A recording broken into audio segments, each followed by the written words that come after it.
Hello and welcome. My name is Alan, and we are here with some news for Monday, September the 4th. As you can see with the headlines, the first story here, I'm not really big on celebrity news, but thought a few people might be interested in this. Frontman of Smash Mouth, Steve Harwell, dies at 56. Y'all probably know him most from songs like, "Hey Now, You're an All-Star, Get Your Game On," stuff like that. But yeah, he's passed away. Here's some news from the Independent.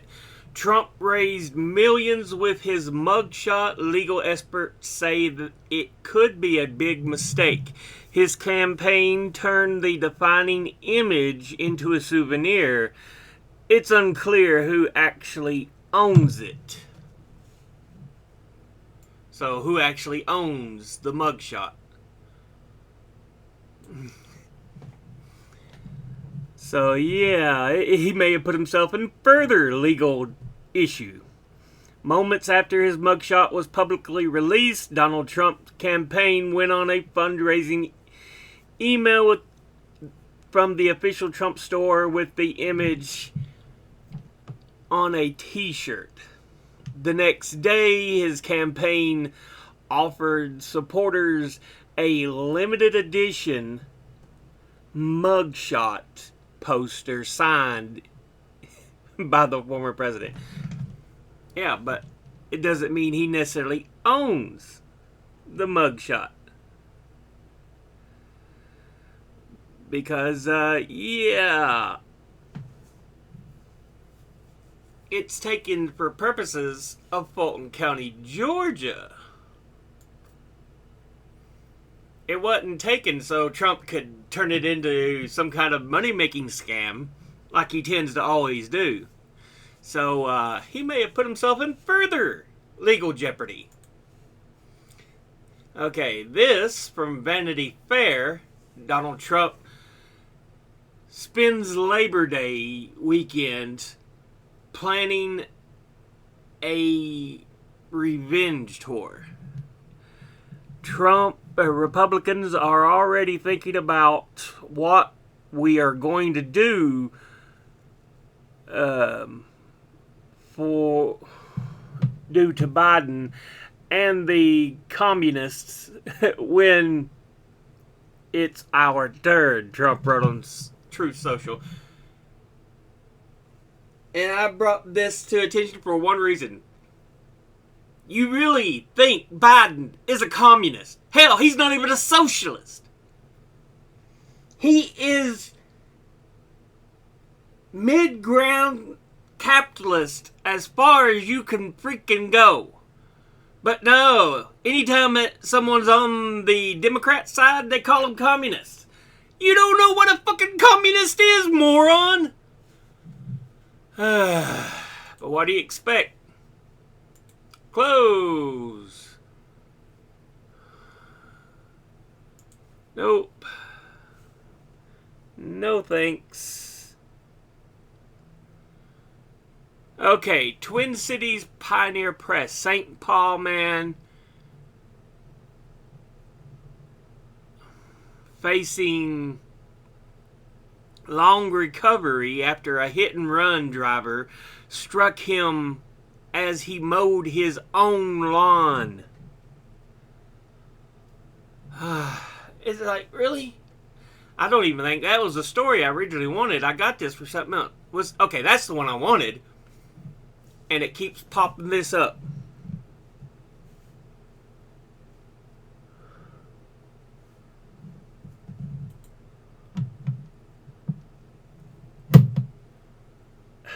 No thanks. I don't want that.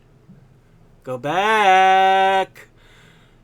Wisconsin's new liberal Supreme Court justice hasn't even heard a case, but they're already looking to impeach her, is what the headline reads. They don't like the fact that there's not a right-wing Wisconsin Supreme Court member. So they may look to try to impeach her.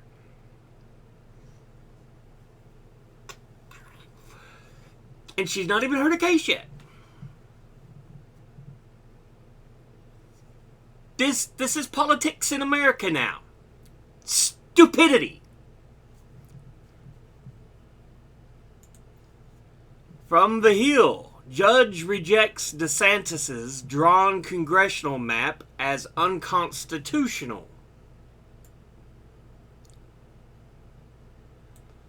A Florida judge on Saturday ruled that a congressional map put forward by Florida Governor Ron DeSantis was unconstitutional and ordered the state legislature to redraw the boundaries.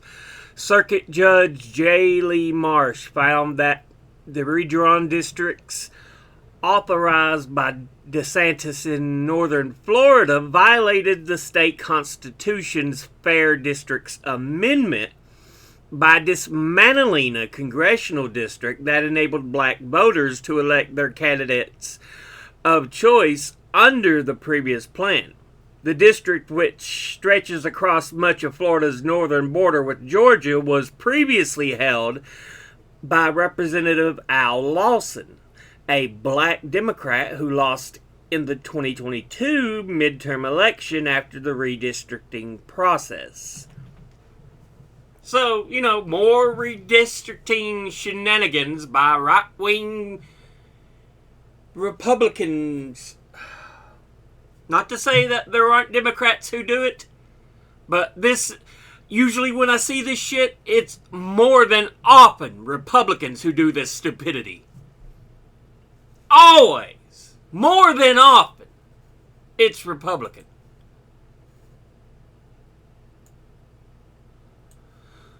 Okay. This is interesting. Or was that?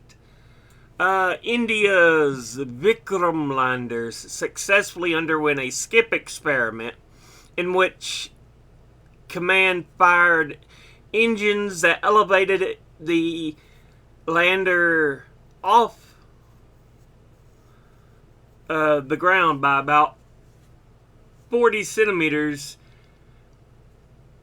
as expected and landed safely at a distance of 30 to 40 centimeters away. So, yeah, they can get it to kind of do a hop maneuver.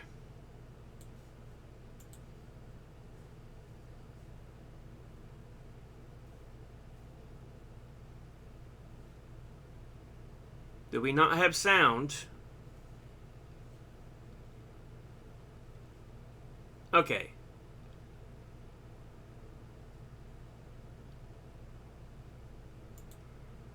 Back at the beginning here. Okay, so you can see the dust being kicked up as the lander goes up.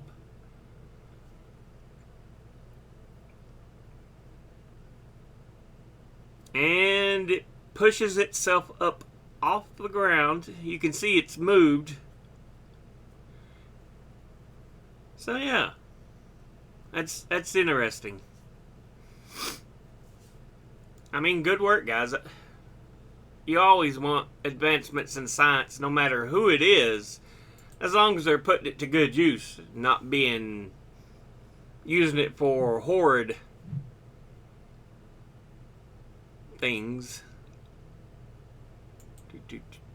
France24.com.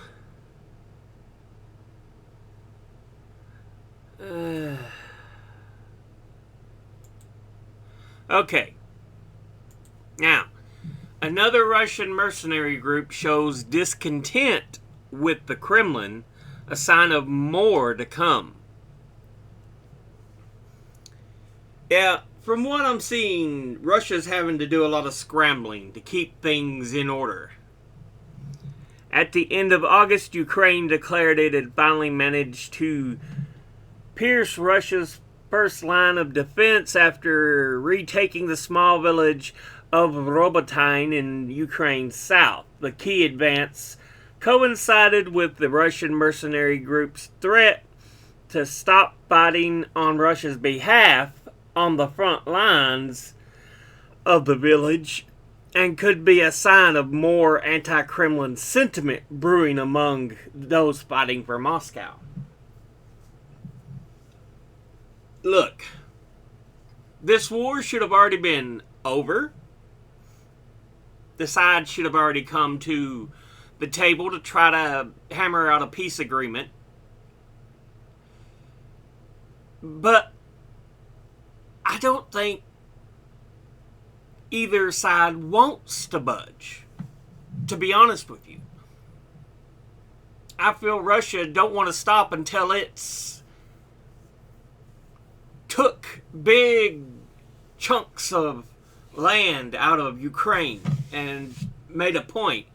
But I don't think Ukraine's looking to give up either, and Russia's driving itself into trouble. It's egos. And the U.S. sure as fuck isn't helping. You know, it should be trying to help get everybody to the table to hammer out a peace deal, but no. Because you know what? Military-industrial complex. Let's make more money by selling more weapons. Anyway. This from The Guardian. Twitter accused of helping Saudi Arabia commit human rights abuses.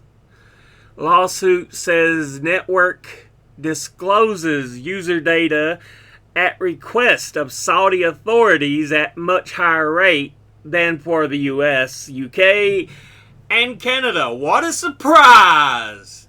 The right-wing lunatic that now owns the company is looking to help a right-wing government.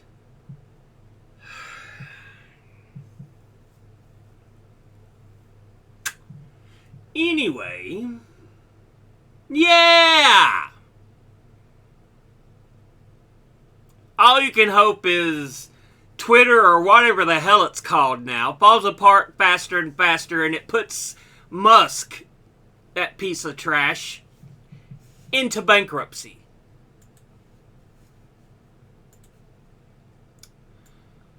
Let's see, this also from The Guardian. Japan may seek to dissolve the Moonies Church in wake of the Shinzo Abe killing. Japanese media report the courts may be asked to disband the Unification Church amid criticism of ruling parties' ties to organization.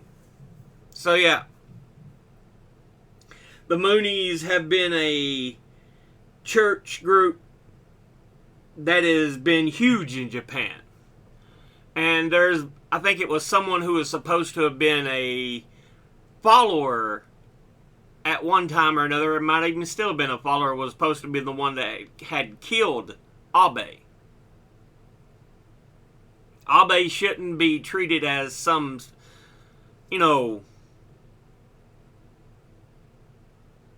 martyr.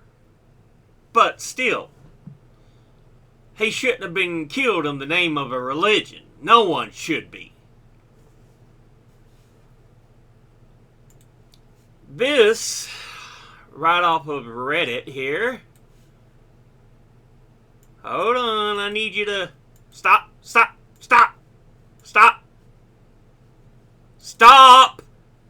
Back. Turn you up. Free Palestine! Free Palestine! Free Palestine! Free Palestine! Free Palestine! We are here because IRA Associates, they are the key recruiters for Elbit Systems. Elbit Systems, they are Israel's largest private weapons company. Israel's been exposed as an apartheid state by all the main human rights organisations. Speak to Palestinians. Speak to those that many of us have met in Palestine who have had their family members lost, murdered endlessly by these weapons. And this is exactly what IRA Associates is doing. They are making money off of it. They are the main recruiters of Elbit Systems. And here they are in the middle of Manchester with dartboards on their walls like they're some sort of progressive, liberal, go-get-em tech company, when in actual fact, they are working for some of the worst defence companies in the world, especially the one clear apartheid state, which is Elbit Systems. This is Israel that are committing crime after crime against the Palestinians, well documented, everybody knows it now. I was there, I've seen it myself. We've got Palestinians here who have lived it day in, day out for 75 years. How much more are we going to take of this? How much more are we going to take these guys coming with their cash, Manchester City Centre, and trying to actually recruit people for a murdering regime? It's a toxic industry, it's the arms trade, it's the one that they are making money off the deaths of so many Palestinians, and we've had enough. Not in Manchester. Never in Manchester have we allowed all these arms companies to have such a field day. Never. And we won't. And we're going to be back, and we're going to be back, and we're going to be back, because this is disgusting. It makes me sick that you guys sit there with your pretty jobs and your nice little plush offices while loads of people are being massacred in Palestine. And it's been decades of it. And you guys sitting here making money and recruiting people for that organisation, Elbit Systems. It's real. I've seen the eyes of the mothers as they're screaming in the hospital. I've seen it. It's trauma every day. That's what they're left with. We've seen it up close. We've been there. And you guys recruiting for Elbit Systems? Disgusting. How can you look in the mirror? How can you look in the mirror every morning knowing full well that you're recruiting for mass murderers, people that make money, their whole industry based on murder, based on war? How dare you? How dare you? Free, free Palestine! Free, free Palestine! Free, free Palestine! Yeah. This is a video which begins up to shut Elbit down. Activists stormed the brand new Manchester offices of IO Associates, the sole UK recruiters for Israel's largest weapons firm that tests weapons on Palestinians before exporting them to the world. Yeah. Next video we're going to look at here. Life for Palestinian children in occupied Palestine. Because one thing that's killing me right now,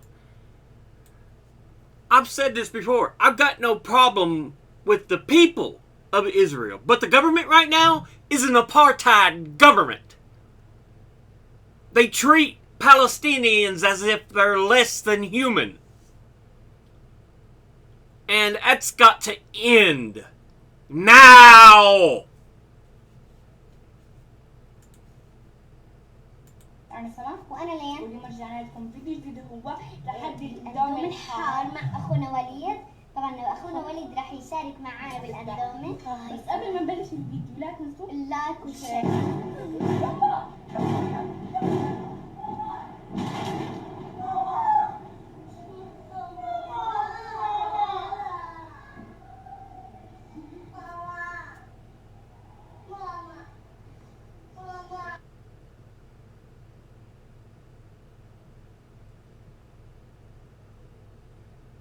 What those likely works was some form of explosion, concussive blast.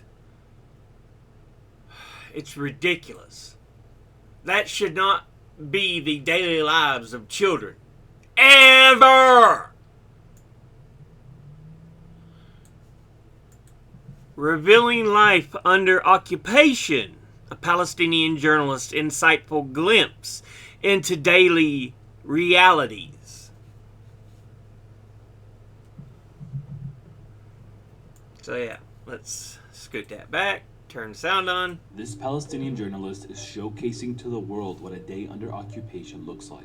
This is what Israel's checkpoint 300 looks like at 5 in the morning. People start gathering in Beit Lahem around 3 a.m. for their long and humiliating daily commute.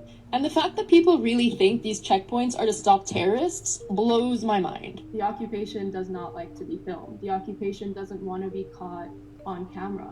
That's Layla Warah, a young Palestinian journalist who lives in the occupied West Bank. Here I am in the most tear-gassed place in the world. She focuses her work on parts of the occupation that have become so normalized to Palestinians. People living here, they almost don't see the occupation in some ways. Like, it's just become so normalized and so part of an everyday life that it's like, oh yeah, of course we just drove past some soldiers pointing our guns at people. But you show that to a foreign audience and their mind will be blown. They're not going to be like, oh, this sucks. They're going to be like, what's going on? Come to Jerusalem with me to talk to a lawyer to see how hard it is for me to get a Palestinian ID. Spoiler alert, it is very hard.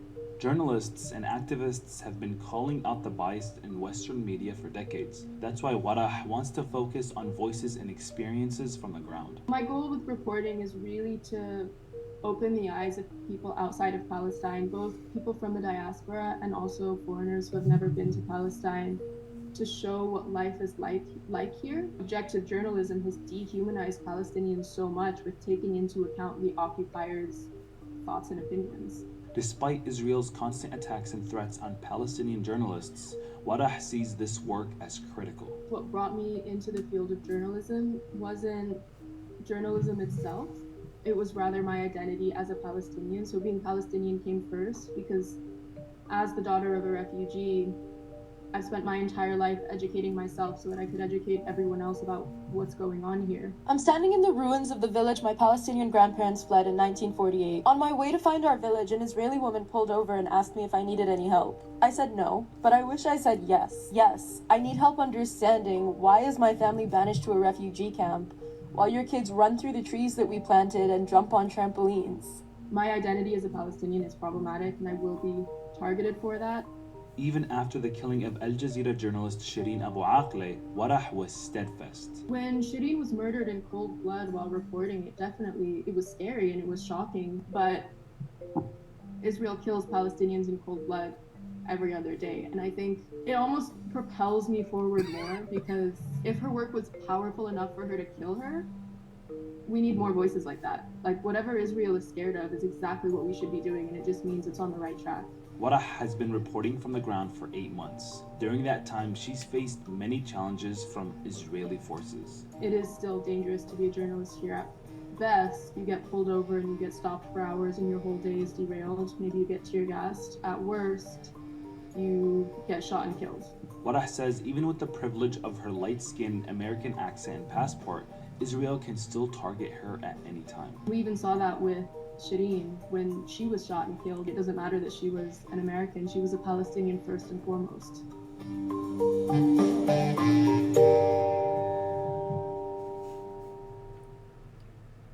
Yeah, this is why there needs to be something done immediately. We can no longer bear this to go on. But let's get back to the U.S. to look at some other stories here. This one, Supreme Court, Clarence Thomas finally acknowledges undisclosed real estate deal with Harlan Crow and discloses private jet flights. Finally! It's only took them weeks and weeks.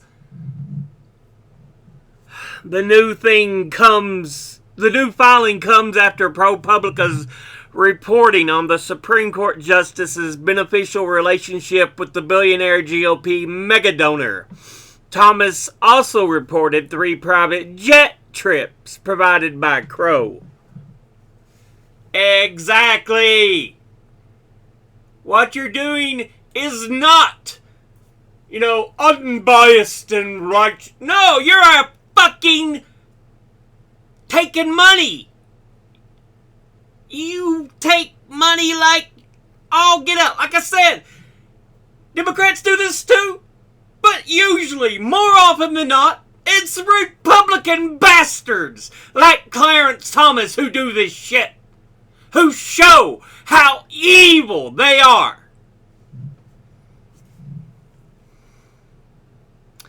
Supreme Court Justice Clarence Thomas for the first time acknowledged that he should have reported selling real estate to billionaire political donor Harlan Crow in 2014, a transaction revealed by ProPublica earlier in the year. Writing in this annual financial disclosure form, Thomas said that he inadvertently inadvertently failed to realize that the deal needed to be publicly. Oh, I didn't realize we were doing things by the book. That's how he should have fucking said it.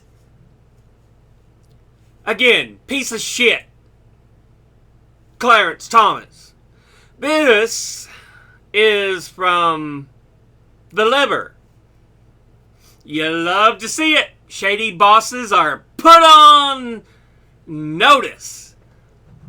Also, Illinois cuts off a utility monopoly. Boston bus drivers get a raise in green jobs programs, work, and more.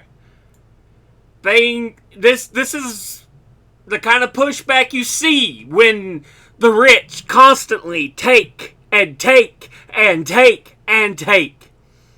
Just in time for Labor Day, it's a big week for workers and unions. Employers get served by the NLRB. The fight to pair climate action with green jobs is gaining momentum, and Boston's bus drivers get a much-needed raise. And the community in West Virginia sees potential for a green jobs boom. Also, marijuana gets reclassified, and in Illinois, the governor vetoed a utility monopoly and addressed other environmental concerns. Yeah, that's one of the big ones. Bosses beware. The NLRB, National Labor Relations Board, for the U.S., basically said employees have the right to petition for a union if the bosses deny it. The employees have the right to petition it to the top, to the NLRB. Then they have to have a discussion between the two. If the corporate bosses try to interfere, block it, whatever, it automatically takes effect. That union. So now they have to treat workers on equal footing. God, I love that. And people say Biden ain't done a damn thing. Sounds like he's done a damn great thing with that.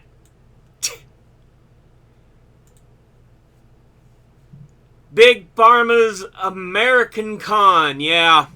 Drug makers are charging foreigners for lower prices for medicines. They won't shield it from new Medicare price cuts in the U.S. because that's where they make their damn money, is off the backs of the average American in the U.S. And that's why they need their asses beat.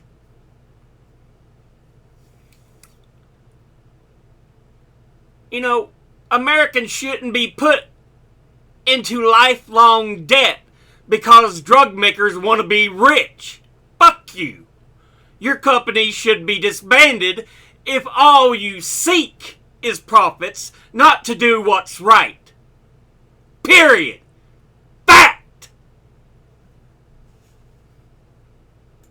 And finally, also from The Lever, auto workers are ready to strike.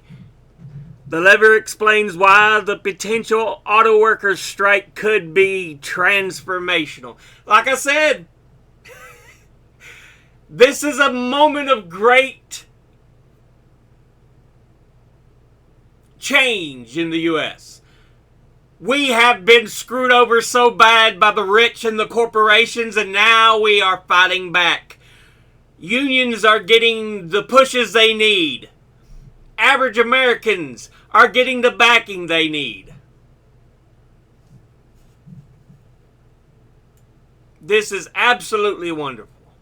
Absolutely. In this week's episode and Lever Time, producer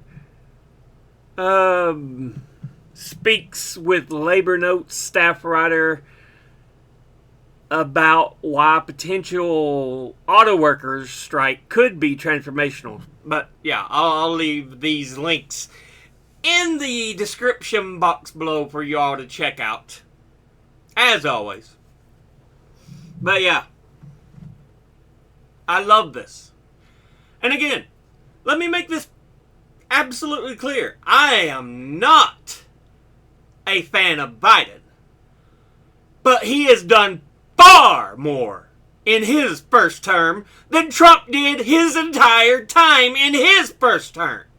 And yet people were like, God, Trump, save us! I'm like, he's a con man! And you fuckers act like he's a god!